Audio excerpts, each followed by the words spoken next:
I watched the HOA president, our so-called community leader, get hauled out of a meeting in handcuffs, screaming that she was the victim. But let me tell you, this wasn't luck, and it didn't happen overnight. She spent months bleeding us dry with fines, threats, and intimidation, and in the end, I dismantled her entire empire piece by piece. Wow.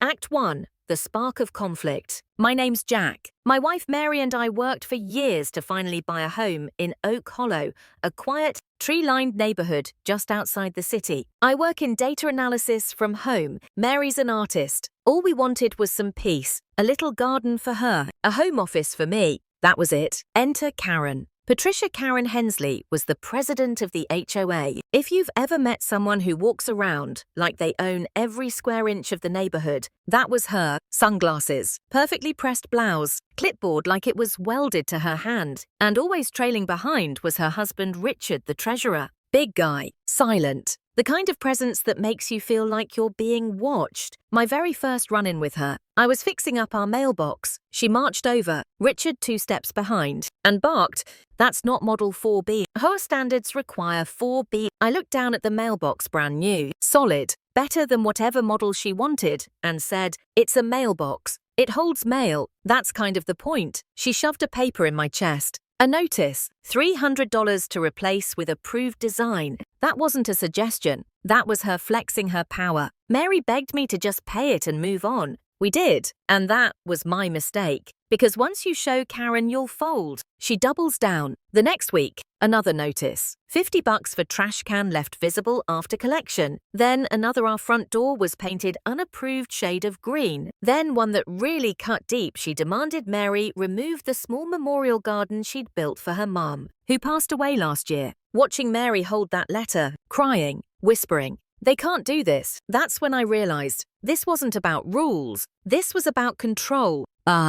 Act 2. Escalation and the twist. From then on, it was war. Fines showed up daily. Grass height violations. Claims that a child's toy ball in the yard was community clutter. Notices that my driveway concrete had visible cracks, each one stacked higher. Richard started parking across the street from our house, just sitting there, watching. Every time I went to the garage, his eyes followed me. That wasn't random, that was intimidation. Mary stopped going outside. She stopped painting. She started jumping at every knock on the door. And me, I started to wonder if I'd made a huge mistake. I'm a numbers guy. I analyze data. I don't pick fights. I sat there one night staring at the pile of violation letters, thinking, maybe she's right. Maybe we should repaint, replace, replant. Maybe it's not worth the fight. Sure. I actually thought about selling the house, walking away, just letting Karen win. And then came the turning point. I was digging through public records, half out of desperation, half out of habit, and I noticed something strange. Multiple homes in Oak Hollow had been foreclosed in the last 2 years, families forced out, and every single one of those homes snapped up by the same LLC, Suburban Beautification Projects. Never heard of it,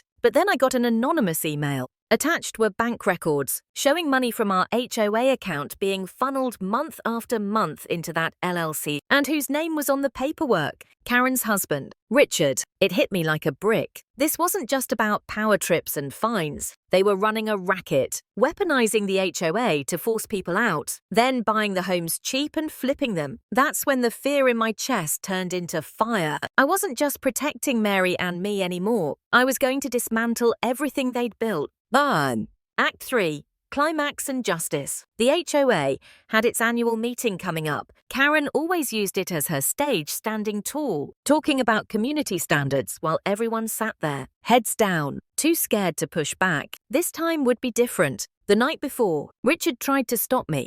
He stepped into the road as I drove home, slammed his hand on my hood, leaned down and growled, "Don't do this." Then he pulled out his phone and flashed a picture of Mary walking to her car earlier that day. Message received. I almost turned around, almost gave in, but then I realized the only way to protect Mary was to finish this, to end it. At the meeting, Karen strutted onto the stage in her red blazer, clipboard in hand. She launched into her usual speech. "We maintain order. We maintain beauty. We maintain value." I stood up, laptop under my arm, and walked straight to the projector. The room went silent. "Let's talk about value," I said. I clicked. And on the screen appeared the first slide foreclosure records. Families forced out. Next slide purchase records. All funneled to Suburban Beautification Projects LLC. Gasps rippled through the crowd. Karen laughed it off. That's conspiracy nonsense. I clicked again, bank transfers, straight from the HOA account to the LLC. Signatures, names, dates, Richard's name,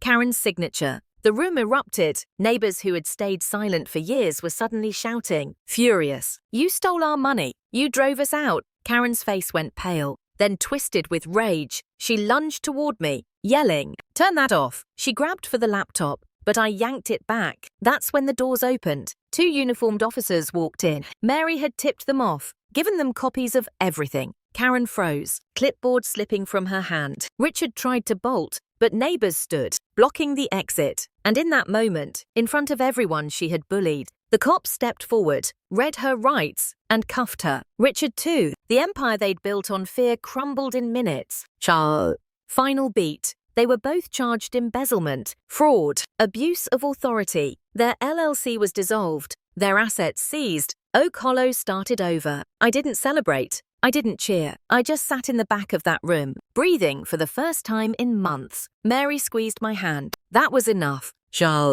Final line lesson. When power is built on fear, the only weapon that can bring it down is truth and the courage to shine a light on it.